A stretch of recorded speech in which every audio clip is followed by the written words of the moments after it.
Yo, yo, yo, yo, yo. What's up, Hey, everybody? hello, hello, hello. My Aunt Hotep. How you doing? How you feeling? How you looking? I'm How you doing living? just great. I'm I can't complain. Good, good. Because I want to hear it.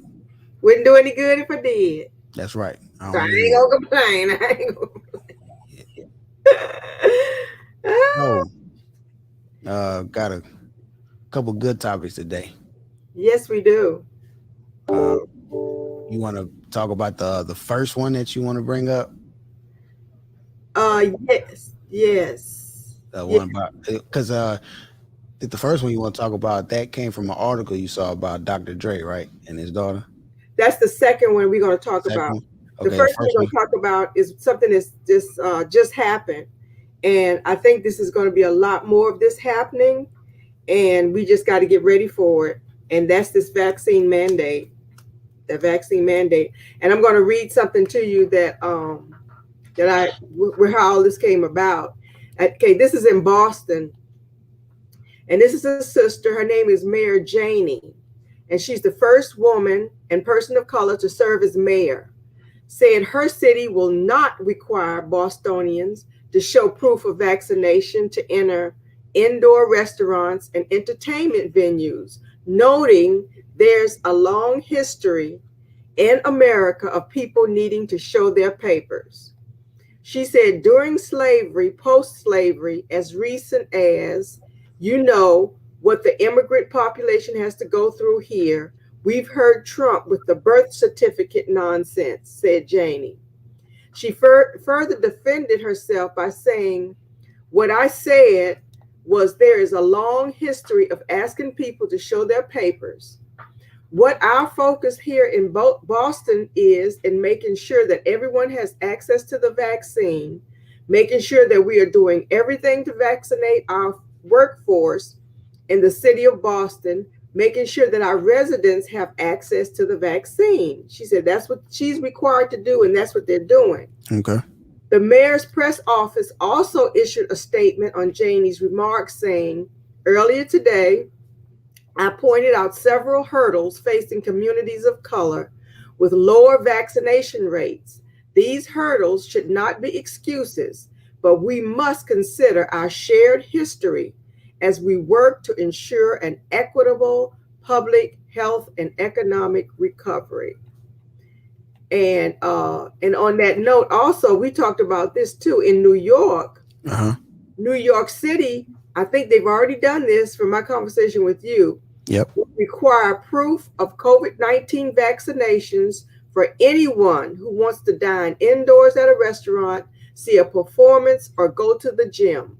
Mayor Bill de Blasio announced Tuesday of last week, making it the first big city in the U.S. to impose such restrictions. He said, this is a miraculous place, literally filled with wonders, de Blasio said of the city. If you're vaccinated, that's going to open up to you. You can open the door. If you're unvaccinated, you will not be able to participate in many things. It's time for people to see vaccination as necessary to living a good, full, and healthy life. Your thoughts? Well, I will say this. Anybody in support of mandates, I'm going to start looking at you and waiting for you to say anything about women's rights when it comes to uh, birth control, abortions, anything of that matter. Because when you give the government, you allow the government to have control in any aspect of anything. Think about this: they do not give it up. They Exactly. find more reasons of why they should keep that power. It only gets worse. Yes. And I got an article I want to share. Okay. Okay. Let me see. Because this is very important. All right. So, according to Plo's biology, right? And before I talk about this, I need y'all to understand. On top of these mandates, if you notice, anybody whose information contradicts mainstream media information, the government's information, the CDC's information, FDA's information, they are hitting it, calling it misinformation. Okay?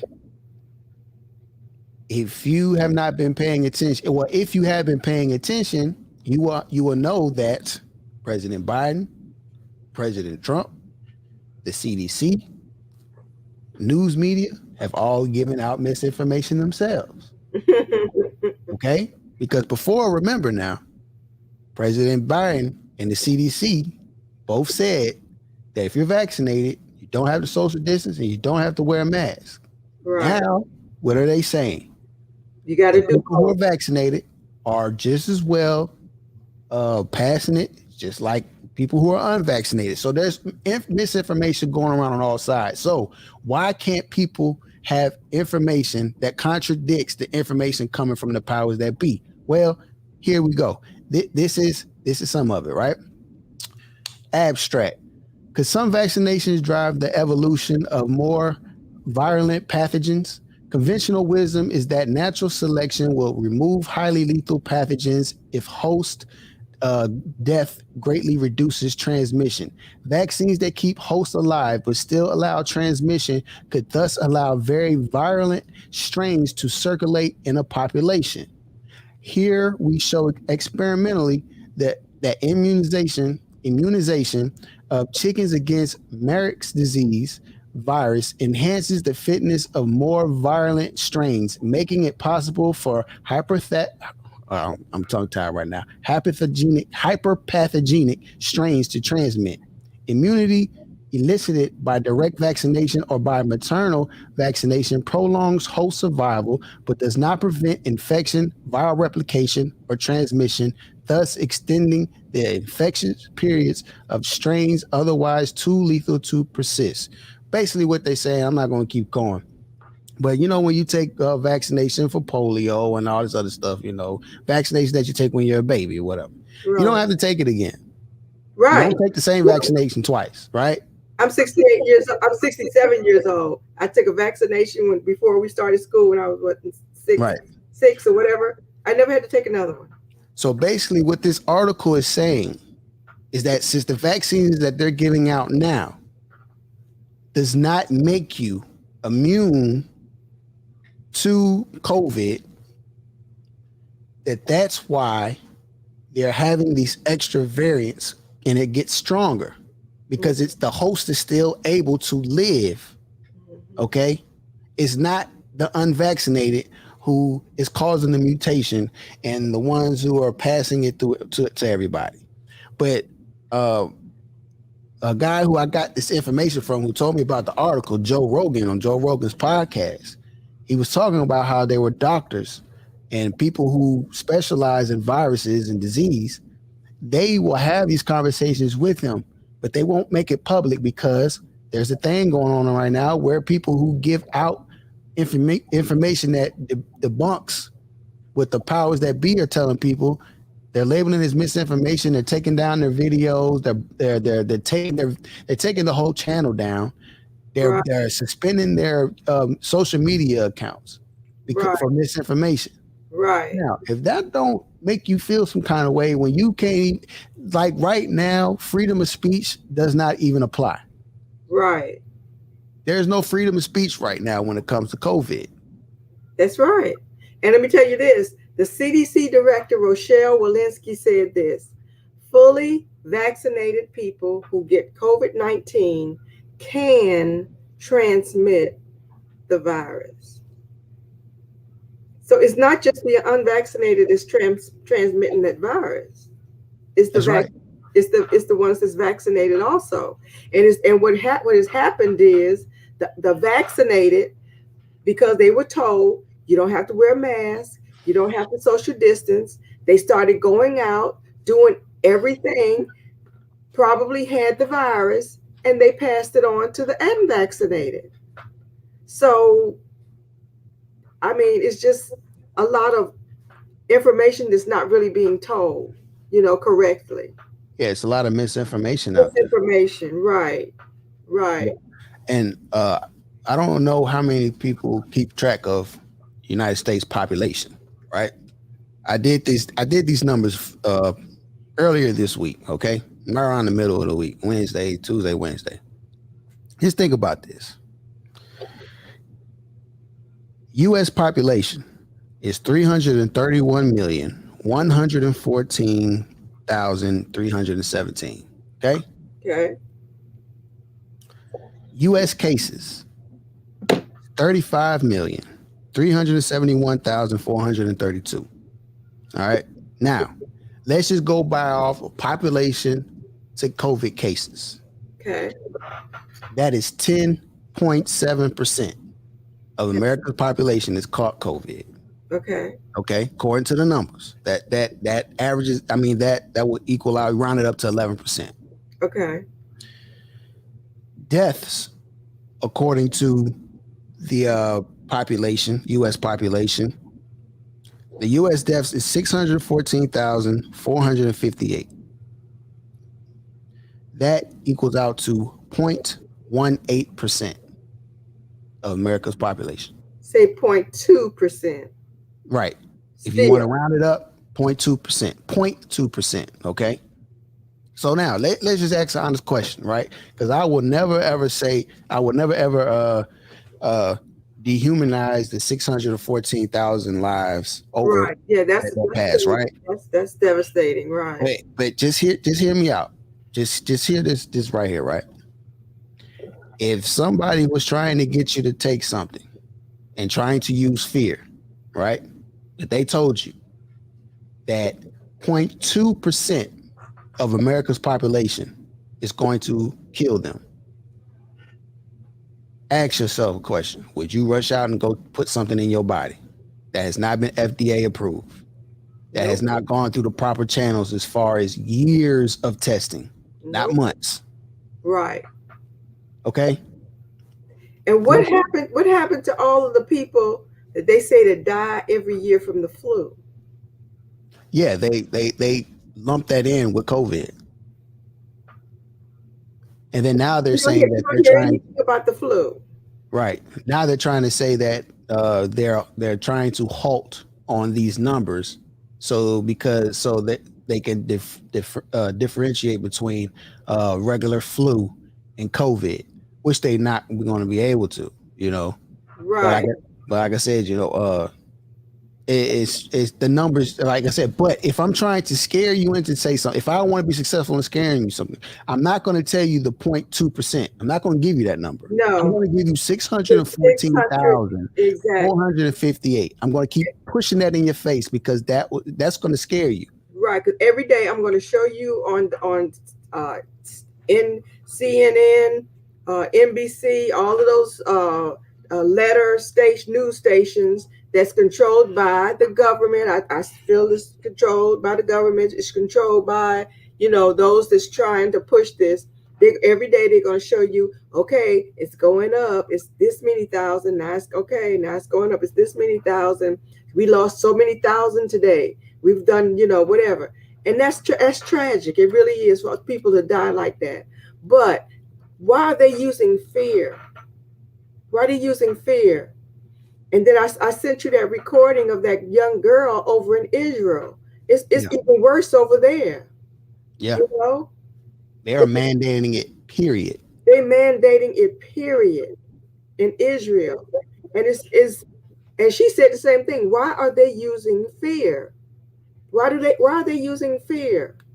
The same thing that they made white folks fear black people. Right. Same way Trump tried to label all people who from Asian descent that COVID comes from them. Exactly. The same reason why Republicans put out these fear tactics about Democrats around election time and vice versa. That's it. Because they know that the fear is what gets people. And I'm telling you, to pay attention. Fear is the common denominator to a lot of things. Religion. That's it. Fear tactic. Fear. That's Religion it. was not used to get us into heaven. To get Religion you was to used do. for us to get us to fear. That's it. That's it. Take away, like same thing like they did with slavery. Take away, your understanding and try and get you to look at things the way they do. And like you said, use religion or whatever to put that fear in you. If you don't do this, you going to hell. If you don't do this, you gonna die. If you don't do what I tell you to do, if you don't follow, and all this happening is the rich is getting richer. All of these pharmaceutical companies, like you were telling me, some of them was in bankruptcy. Johnson and Johnson was being sued over that cancer. They settled. They did an out court settlement, and it's billions of dollars. And these pharmaceutical companies were losing money. My doctor told me this. He said he was retiring because he could not be a true doctor to diagnose and treat people because he was being pushed into pushing drugs. He says it was all about him pushing these. He was being made to push drugs. It's about these pharmaceutical companies. These pharmaceutical companies are connected to these people in the government, and the government that's what they're just trying to make greed, more and more money. That's the way I see it. And let me put this out here for all the people who are you don't even have to be against all vaccinations. Right. You could be against this COVID vaccination, right? Right. All the people who are against it, do not let mainstream media, social media, friends, family, co-workers, your job. I know if your job tells you, hey, you got to do what's best for your family. Right. You got to do what you got to do. Right. Stand on what you believe in. Do not let them scare you out of what you believe in. Right. I'm not pro either side. This is my personal decision, and I have my reasons. And if I'm going to have the conversation, I'm going to give you my reasons. But it doesn't mean that if you one day you're telling me you're against it and the next day you go take it, that I'm going to clown you, I'm going to laugh at you, I'm going to say you crazy, you dumb, you ignorant. I'm not going to do that. Because I've taken the vaccine. Right. But my thing is this. People are very intelligent. People aren't as stupid as people they want to make people to be. And you have the right to choose. That's the whole thing dealing with spirituality, with God. He gives us the right to choose, and we can choose what is put in our body. We can choose what we put into our minds, to our head, what we do with our children.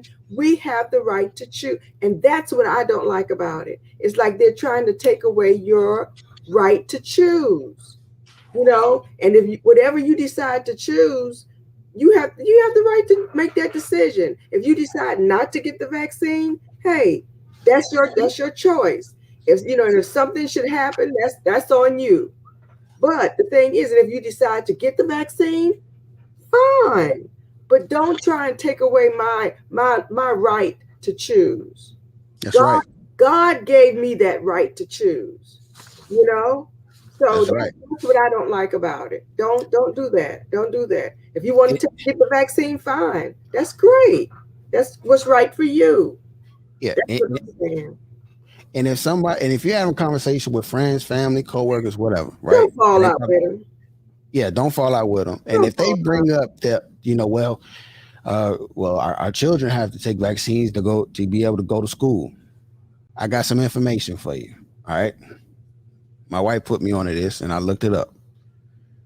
There are a total of 6 states that you cannot file exempt for vaccinations for your children.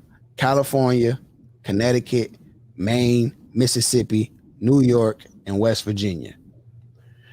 All the other states, it is not mandatory. You can either file religious exemption or philosophical exemption. Some states have both. Some states only have one or the other. Okay. Mm-hmm. So don't let people tell you, try to use that argument against you because it's not true. It's not true at all. That's it. You have a choice for your children as well, because there are people out there that don't believe in vaccinations at all. Their children not vaccinated. They're not vaccinated. They don't have any type of vaccines. Like they don't believe in it, and that's fine too. That's it. To each his own. We have That's right. Don't label me a murderer or a possible murderer because I don't want to take this COVID vaccine. It's crazy how bad it's getting right now. Because I saw an article. I didn't see the press conference or the speech that he made, but they say that President Biden basically called unvaccinated possible murderers. Right. Right. I wish he would say that to my face. Right. I tell him what was on my mind. Yeah. You know. Yeah. You can't do that. I mean, don't attack us. That's so wrong. That's so wrong. Don't attack us for our it is supposed to be a free right. Exactly. Yep. So the next topic, I'm going to read this. Came from the Grio. It's a great news it's maybe for Black people. But anyway, it says the eldest daughter of hip hop producer Dr. Dre, legend. Okay, yeah. Recently revealed in an interview with Daily Mail that she has been living out of a rented SUV, working as a DoorDash driver while her children stay with friends. According to LaTanya Young, who's 38, I'm taking odd jobs just to make it now. I get paid $15 an hour as an assembler at a warehouse. I'm trying to keep my head above water. I've been in debt for a while. Young told the outlet her father cut her off financially in January of 2020. She says she has no means of contacting him except through his business team. The single mother of Tatiana, who's 16, 13-year-old DeAndre, who's 8. DeAndre is this 13. 13-year-old Rihanna, and then DeAndre is 8, who is named after his grandfather, and 3-year-old Jason III, said she was told by her father's attorney that because she spoke despairingly about her father in the past, he will not give her any money. I'm homeless and I've been reaching out to my dad for help, Young said. His lawyer has said that my dad doesn't want to help me because I've spoken about him in the press. I feel like I'm damned if I do, I'm damned if I don't. I'm just trying to communicate with him and see if he wants to talk to his grandkids. My kids are old enough to know who he is. They are in shock that he doesn't want anything to do with them. And then it goes on to say that she's the oldest of 3 of his daughters with Lisa Johnson. They did say that her father had previously paid her rent and given her an allowance, which was reportedly cut off before the pandemic. She recently moved from Nevada to California to look for work. She said the recent revelations about Dre's divorce settlement with new ex-wife Nicole Young was challenging to hear. I just heard that he has to pay $300,000 a month for spousal support. It's embarrassing because people are looking at me wondering why. What Nicole has got is what my mom should have got, she said. She says, my mom felt like he never upheld his end of the bargain because he was supposed to pay for their college and health insurance. And she said he never did that. And she says, I commend Nicole in a way. She did what she had to do. She says she has not seen her father in 18 years. Your thought? All right, first, my thought. If you weren't going to the press about being on an allowance, don't go to the press when things aren't good. Number one. Number two, baby, you 38 years old. Your children depend on you. They should depend on you, not their grandfather. Second. Third, self-entitlement is the thief of hard work.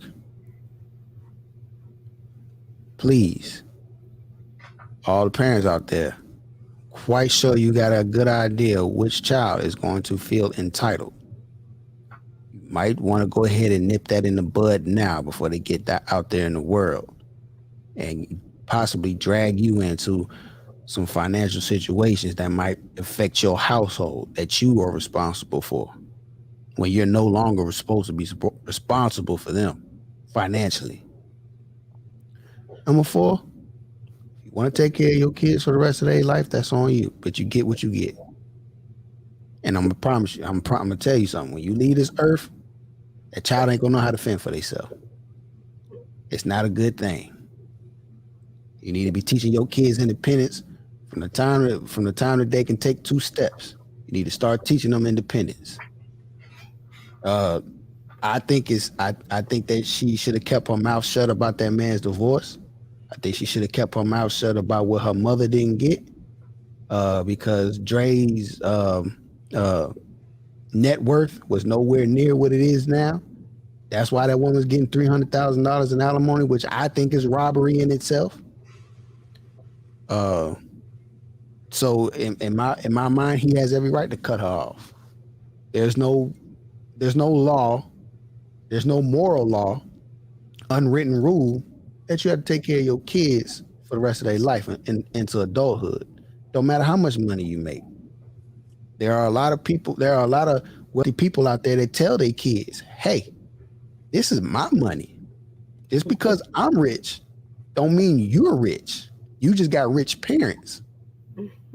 You want to have to do exactly what I had to do. Now, I'll help you, but don't think that you just finna live off of my money for the rest of your life because I'm rich.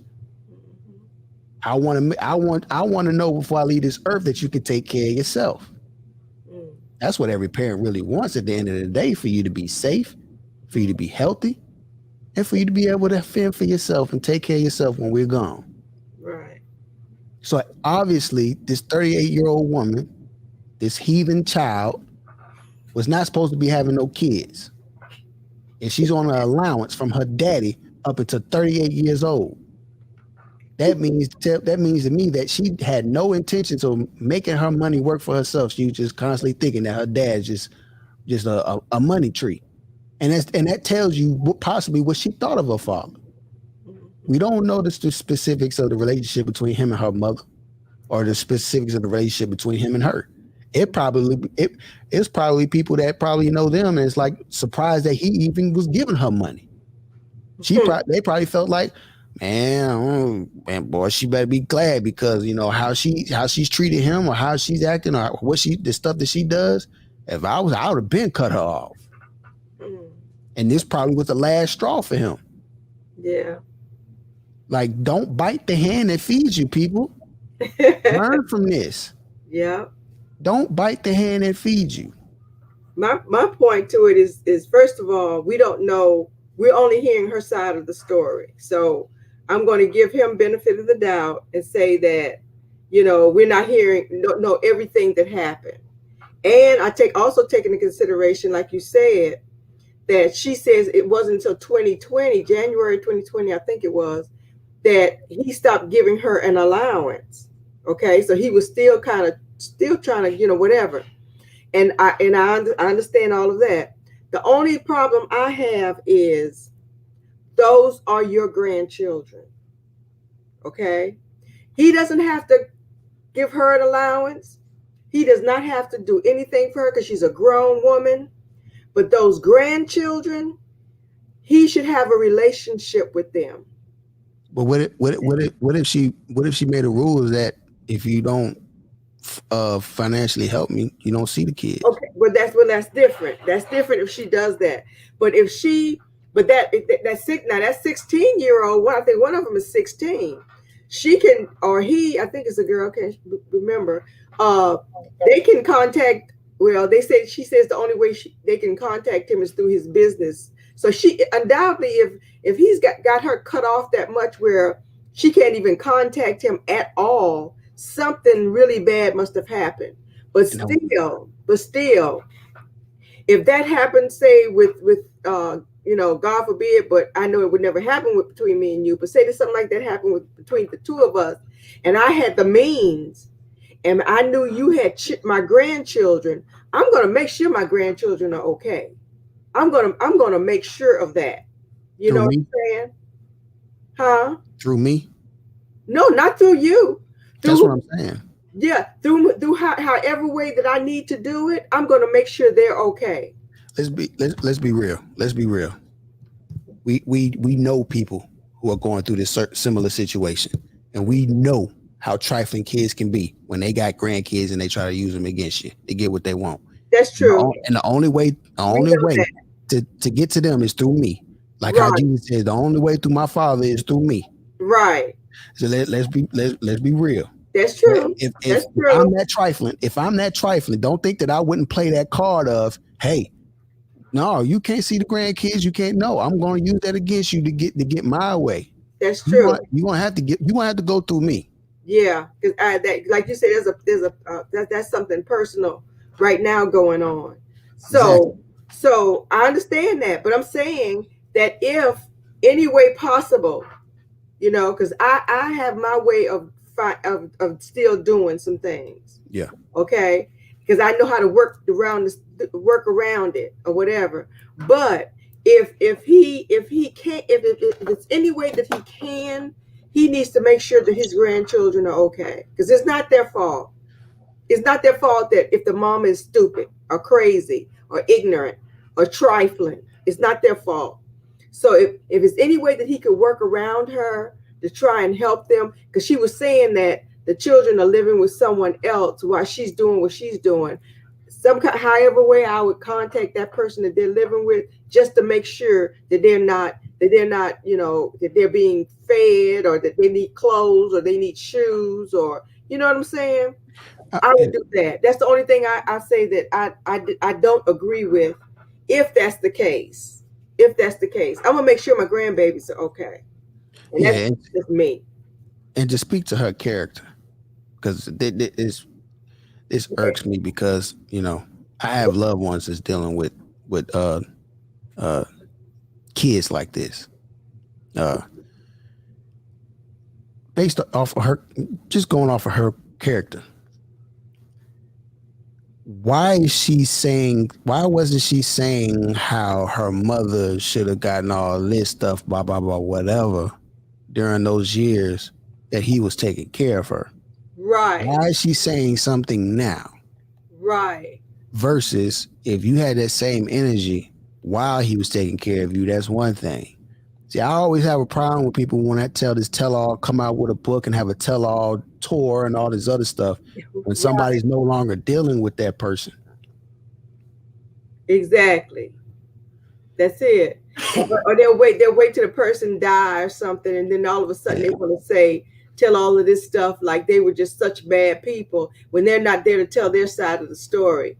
And so, like I said, they're not telling Dre, and Dre refused to talk about it. He refused. He's very private. He's a very private guy. Yeah. And that's probably one reason why he got upset with her, because she came out talking, about him, because that's what she said, that he got upset because he was, because she was talking about, him or whatever. So, and she said she hadn't seen him in 18 years. But my thing is, I'm quite sure there's a reason why he hadn't seen her in 18 years. Look, how many parents out there financially support their kids for 18 years? Or however long he's been supporting her. And then they turn around and say, I haven't seen my father or my mother for 18 years. That obviously tells you that was of your doing and not theirs. Because I don't know too many parents who are going to give you money and don't let you in their house. Don't let you on their property. Right. They don't want to see you. They're not going to come visit you. That doesn't make sense. She said her father cut her off financially in January 2020. But she hasn't seen him in 18 years. So that's telling you something right there. But like I said, it's more to it. It's more to it than what she's saying. I believe. But like I said, I would still try and make sure my grandbabies were okay.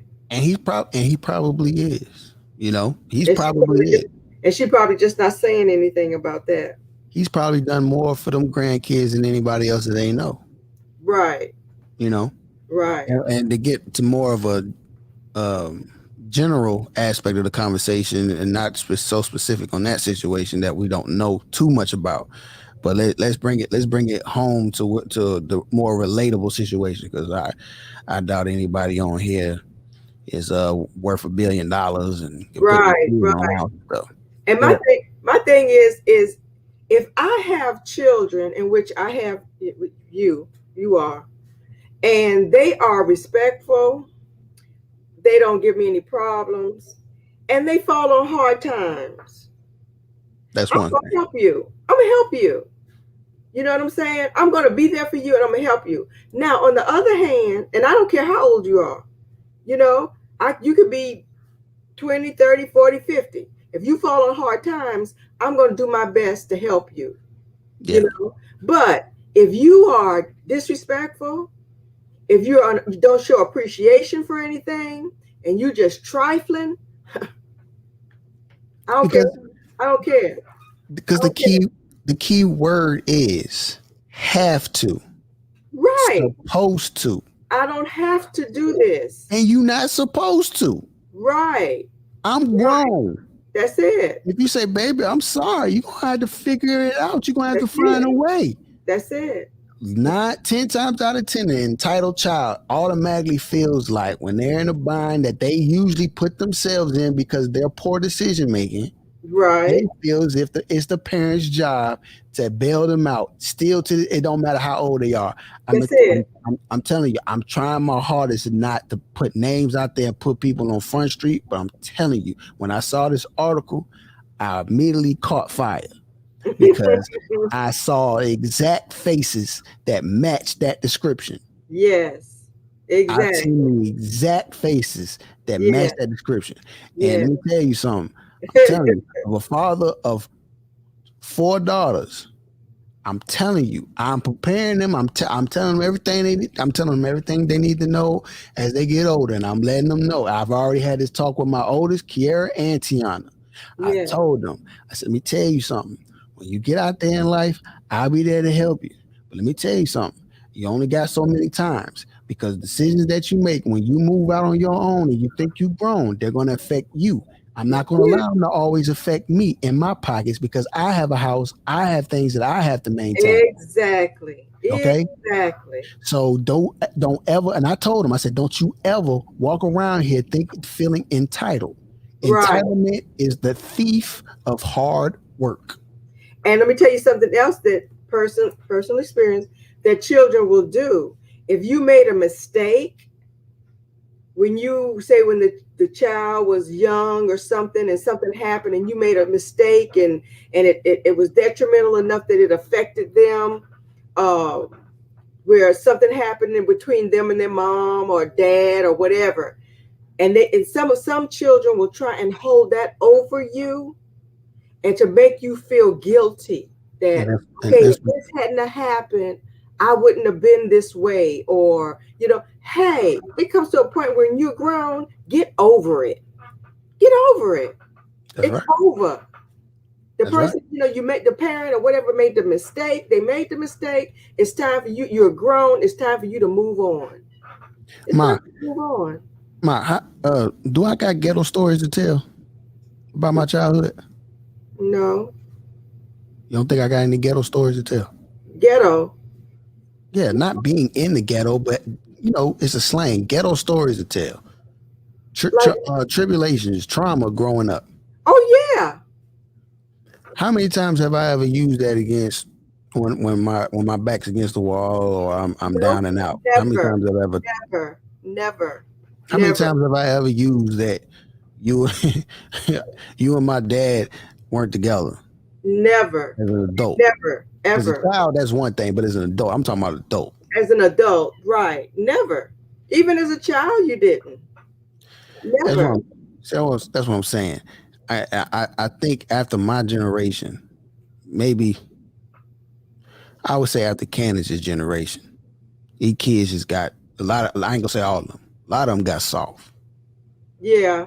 And like I said, they feel like like I said, they're born into a society to where they're told that they have an entitlement. They're entitled to this. They're entitled to that. You know, parents, don't touch your children. You can't tear their behinds up. Or Right. children have rights too. They have feelings too, and all this other stuff. And it builds an entitlement. That's it. You know. That's it. And it's like, you owe me because this happened in my childhood and you weren't there for me, and so you owe me.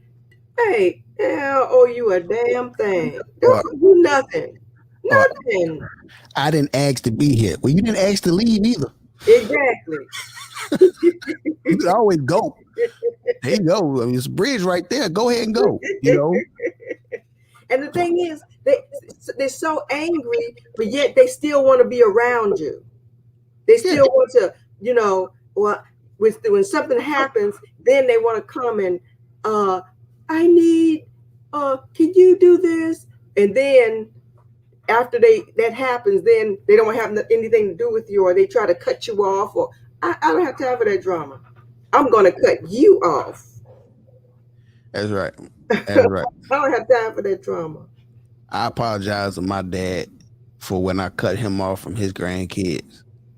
Right. But that was a dispute between us for having issues with each other that had nothing to do with you don't do this for me, you don't do that for me. Right. It was for somebody else that I was riding for. Right. All this, and I still apologize to him for that because I should have never done that. Right. And any parent, any child with kids that do that to their parents because dad didn't give me the money to help me fix my car, dad didn't pay my rent, dad didn't give me his credit card so I can go grocery shopping, or dad's not giving me money because he don't trust what I'm going to do with it. He knows that I'm not going to do right by it, so I'm going to make it hard for him to see his grandkids, or see make it hard for my mother to see her grandkids. Right. Cut them off. Cut them off. Cut them off. And trust me, there's a way you can work it out to see your grandbabies. There's a way. Right. There's a way. Trust me, there is a way. And once those grandkids gets old enough, I truly believe that they will contact you. They'll make sure that they're able to visit you and see you. And they're gonna ask questions, and you make sure you tell them the truth. That's your mama ain't okay. Your daddy, he ain't.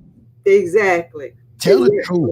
And you know what? As parents, because I can say that now because I'm a parent.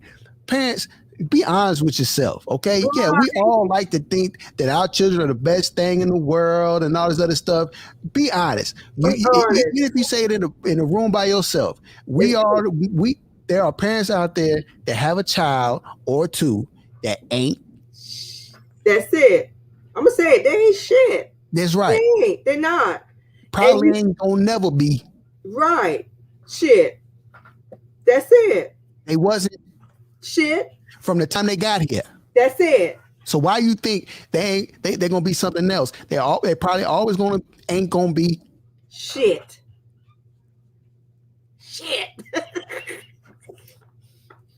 I can't stand a kid that ain't shit. You can say it again.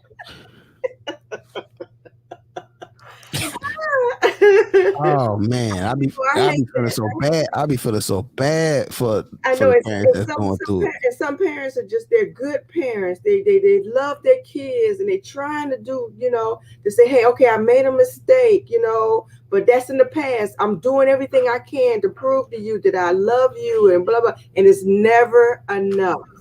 Yeah, enough.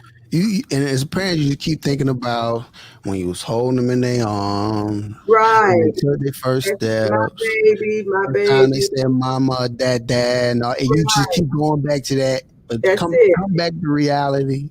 That's it. They not saying they ain't got that same love for you, right? And as parents, you gotta learn when to stop being enablers. And that's exactly what it is, an enabler. And until you stop being an enabler, that child or that child will never change. Ever. They will never change. They're going to keep doing what they're doing because they know they can do it. And after a while, you can't keep blaming them. You got to blame yourself. You got to blame yourself. Exactly. Because you are allowing that behavior to be around you. Tell your child, hey, look here, until you get yourself straight, don't come back around here. Right. You have nothing to talk about until you get yourself together. That's it. Set some boundaries. Set some just you have to. You have to. You have to for your peace of mind, you know. So yeah, I agree. Because Elani's going, my youngest, she's the baby. And they usually say with babies, they're the ones that usually become entitled because they always get that all the attention and all that stuff. So you know, I gotta pay extra attention to her to make sure that she don't have that bug. And I'll say this. The only entitlement that I can deal with is love. Right. Yeah. Love. Right. That's the only entitlement I can think I can work with. Yeah. Love. Right. And all that comes with love. Yeah. Love is not synonymous with money. Right. Love is not synonymous with gifts. That's it. Love is not synonymous with a lot of other things. Okay. Right. Love. And she feels, because she's the baby and she deserves all the love. That's not gonna be a argument discussion we will have. Okay. Exactly. But all that other stuff, I can pretty much say that's how it is with my family. I know that this is something that I know that with me being gone for so long away from Miami, from my family, whenever I come home, I feel that love, you know, and with me being the youngest in the family, you know, and at one point when I left and I would go back home, my sisters, it would be Vari and God bless her. My sister Naomi, God bless her, and my sister Cleo still does it. My sister Maxine does it. It's like when I would go home, here's the baby, and I used to go, oh, I'm not the baby, I'm the youngest. But then after a while, I said, you know what? I like this. I am the baby. I'm 60-something years old. When I see Cleo, she comes with me, it's the baby. I say, yes, I am. Right. And I get all that love and attention. And that's because I'm the youngest. I was used to that attention and that love. And I never have never disrespected my sisters in any way. With my sister Cleo, I still say yes, ma'am, no, ma'am. I never go, yeah, no. You know, I give her that respect. I give all my sisters that respect. That's right. So it's a good thing. Elani's gonna be good. She's gonna be. Yeah, she better. She's gonna be good. Cut her off. She got good parents. Cut her off. You guys are great parents, so she's gonna be fine. Elani, all of them, Kiera, Tiana, Jordan, they're gonna be fine because they got some good foundations. So yeah. But yeah, all the parents out there, you know, if you're going through what you're going through, or something that we similar to what we were talking about, I feel your pain, but know when to say know when enough. To cut them off. Know when to cut them off. And know when enough is enough. Enough is enough. I love you. God knows how much I love you. I'll die for you. That's it. But I'm not going to allow you to put me in the grave any sooner than I'm trying to be. Right. And I'm not going to let you stress me out to death. Be disrespectful and never show any appreciation for anything. Yeah. You know, I had time for that. Ain't nobody got time for that. Yeah. Sometimes I wish I had all brothers so I could take care of myself. You know. Huh? Sometimes I wish I had nothing but brothers so I could take care of all myself. Okay. But, you know, some people chose the right gender, so they can't be touched. Okay. You know? If they had been boys, you could punch them out. But anyway, okay, I have a did you know? And which you probably already know this. Do you know about the Masters tournament, that golf tournament? Uh-huh. You know about it? Yes, ma'am. You know the history behind that? As far as? Okay. For those that don't know, the Masters tournament, it's one of the 4 major tournaments on the PGA Tour and is usually called the Masters. The history of the name goes back to 1934, when the tournament was first held in Augusta National Golf Club in Georgia. Deadspin sports writer Rob Parker recently called on the tournament to change its name. Parker argues the name evokes slave masters in the U.S. South, especially given the history of the golf course where it's held. At this particular golf course, where they hold it every year, for decades, Augusta National Golf Club required that all caddies be black. They also banned black golfers from the Masters tournament until 1975. That's why it was called the Masters. Right. When Lee Elder broke its color barrier, which was in 1975, black members weren't admitted to the club until 1990. And women weren't admitted until 2012. That's it. And that's why they call it the Masters Tournament. And this guy Rob Parker has been calling on them, hey, you guys need to change the name of this, because it's talking about dealing with what he said, that it evokes slave masters in the United States South, because that place where they're holding it and everything, it was no blacks could be a member. It was Augusta, Georgia. Right. So, but until this day, and I went and I looked to see, they still, as a matter of fact, they've got the next one is they're having the Masters tournament is scheduled for April 4th through 10th, 2022, and they're still calling it the Masters. They have no intentions on changing it. The Masters. And I have no intentions in competing in it. Exactly. And that's why Tiger Woods and all of those guys or whatever, that now they want to take a stance on something, take a stance on that. Tiger Woods don't believe he's black, mama. Right, that's true too. But there's some other black golfers that are members. They need to take a stance, but they're not, because for whatever reason. But anyway, that's the history on the Masters. Well. Yep. Well, everybody, that will conclude this episode. I hope you enjoyed. Hope y'all enjoyed it. I hope that you paid attention, and I hope that you are taking these words of wisdom and advice. Yes. I love you. I appreciate y'all for tuning in, and please like, share this video. Okay. All right. And subscribe. Yeah, subscribe. Hey, look here. Hey, let me tell you something. Especially all my family out there. Don't say hello to me at this barbecue or at this next family reunion. You ain't subscribed to my channel. I'm going to put my shades on. I'm going to walk right past you like I don't know you. I'm going to act Hollywood on you. Okay? Exactly. So I love you. I love you. Yeah, I'll support you in everything you do. Word. Yeah, I'll support you in everything you do. Support this little bit that I'm doing. I'm just doing a little bit. All right, we out. Okay. Love you guys.